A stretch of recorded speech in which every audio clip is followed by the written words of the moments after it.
In this week's video, we get into some hot water. We have an absolute struggle getting our clarifier out from under the aft cabin floor, but once the clarifier or boiler is out, we show you how easy it is to change the heater element, and we suggest that this probably needs doing every 5 years, depending on the hardness of the water in your area. Stay with us and we'll show you how it's done.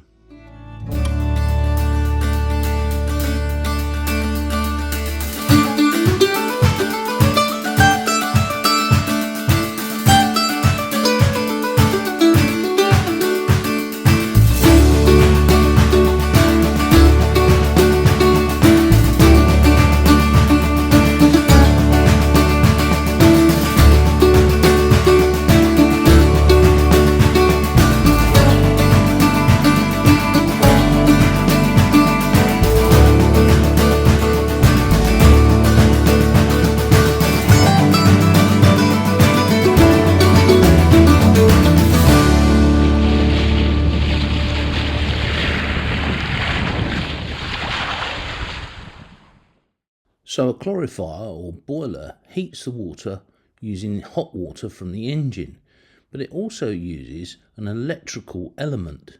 You can see them inside this cutaway. The coil heats the water and the electrical element heats the water. And this is the element. Now they're relatively inexpensive, the electric elements that is, but they come in various sizes and they're rated in watts. Most clarifier elements also include an anode, and the voltage, well, that will vary according to where you are in the world. The temperature of the water which is electrically heated is controlled by this. This is a thermostat. The clarifier or boiler will have inputs and outputs for water, both hot and cold, and you can see those here. Hot coolant will go in one side of the boiler and out the other, giving up its heat to the water inside. Cold water from your pressurised water system will go in one side of the boiler or clarifier and then out the other side as hot water. Some of these clarifiers or boilers will have a valve which allows you to control the temperature coming out. Most of them will have a pressure release valve that can be seen here at the bottom. Oh, right, so this is our clarifier boiler.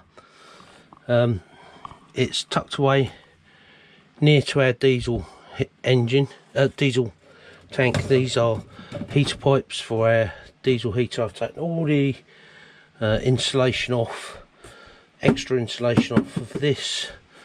I've now got to get this hose back and out, so that I can lift up the end of the clarifier to change the element. And why am I changing it? Well, it works, it's okay, but we've noticed we have less and less and less hot water these days. Even though that's 20 odd litres, we think that it's probably full up with lime scale, because we've only had the water maker 18 months. We've even putting the filters on the water that comes in means that we've probably had quite a lot of limescale in there.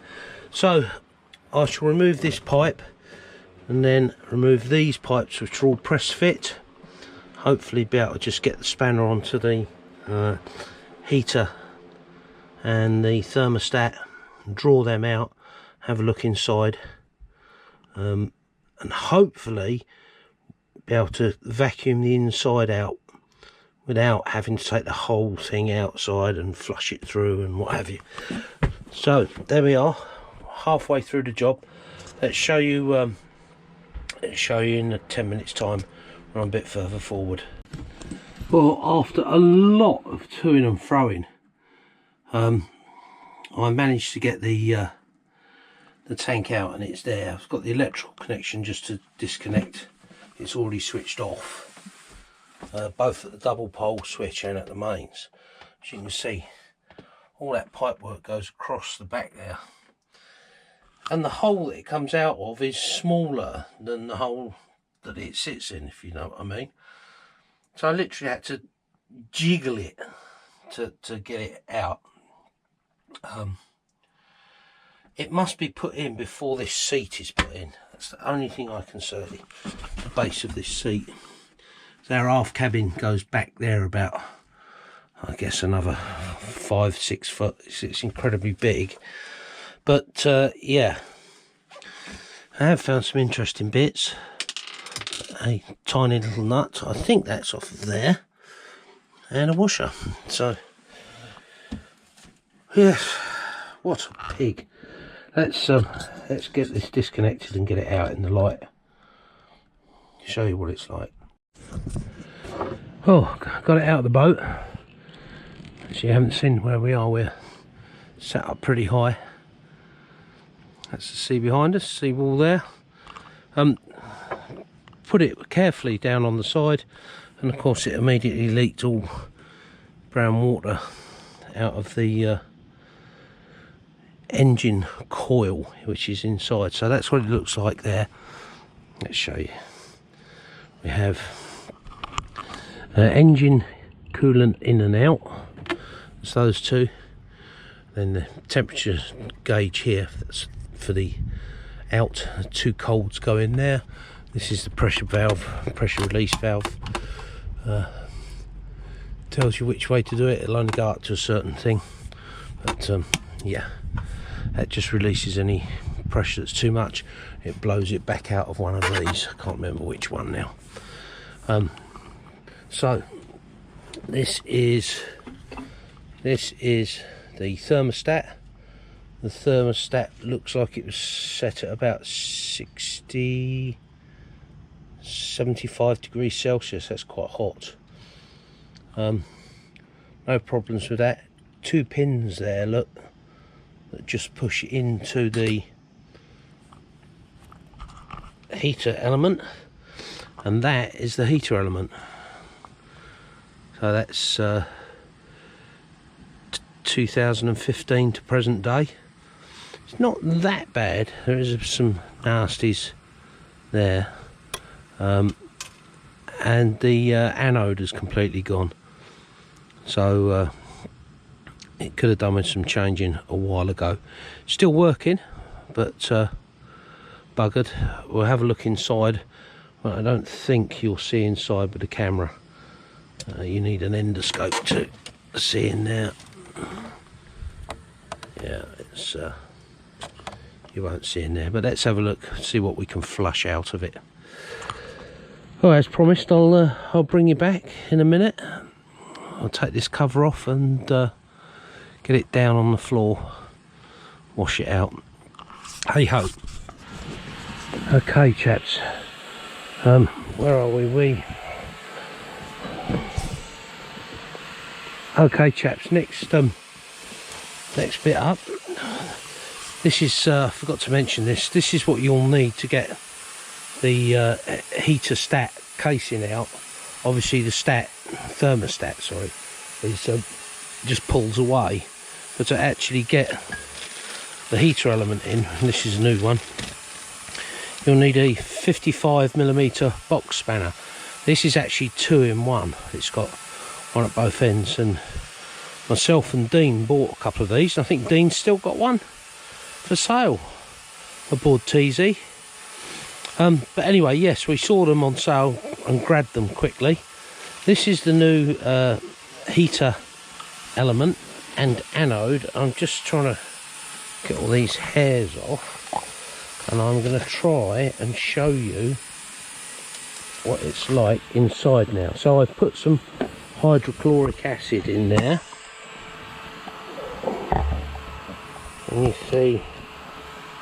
Can you see me now, mother? So it is pretty much spotless in there. So put some hydrochloric acid in. Let's see, yeah, there we go. Hydrochloric acid in, and cleaned the inside out, diluted it down. It's, I would say, 98% of where I'd like it to be, because obviously nothing can ever be 100%. And the next job will be to put this heater element in there. So let's see if I can do that one-handed. You keep an eye on that for me while I try and make sure it doesn't wobble.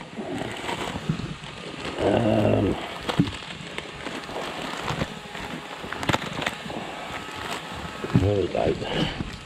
There we go. Hang on. Hang on. Doc's it, rabbit. Okay, so this one doesn't have a flat washer on it, but it does come in the kit. This one has an O-ring which sits in there. Look, it actually goes around the bottom of that. That's the aluminium anode, that big flat piece there. That screws in to there, and then the thermostat goes down in there, in that tube there, and then the two connections go into those two plugs there. So let's put this on, show you how it all fits together. So that goes back in there, that's now screwed back in, and then that thermostat just presses into position.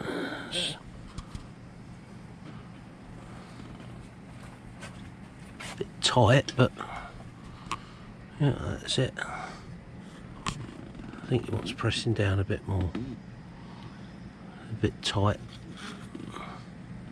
So just a lick of silicone grease on that O-ring as well as I put it in, just to stop it binding up as it went in.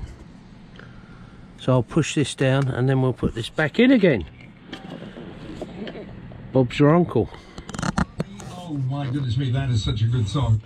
You can't beat Tony Blackburn.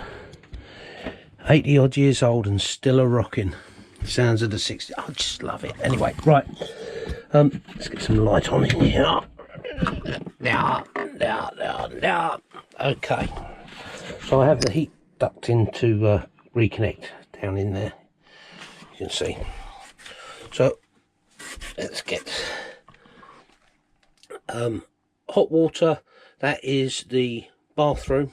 So that's the heads, shower and hot water. And the other one goes off to the hot water stern shower, and then we have overpressure pipe, which is that one at the bottom there, comes out of there by that red valve I'm lighting up now. This one goes to the galley, hot water galley, and then colds off to all the other various bits and bobs. I've just got the heating hose to connect back in there, but I've put the hot water on. See that red light is on there, and it all appears to be working, no leaks. I actually managed to tidy up the piping a little bit, so yes, it's a bit more ruly now. So I will put that hot water pipe back on, and then Bob's your uncle, Fanny's your aunt. That's another job done. Let's show you what the damage was. We got our Calorifier immersion element from ASAP in the UK. It was reasonably priced at £84.10, which is about 95 or so USD, I believe. We don't get anything free from them. We paid full price. But I have to say, they've been a really good company for bits and bobs that we want. Anyway, thanks for watching, guys. Hope that's useful. Don't forget, like, subscribe, and see you in the next video.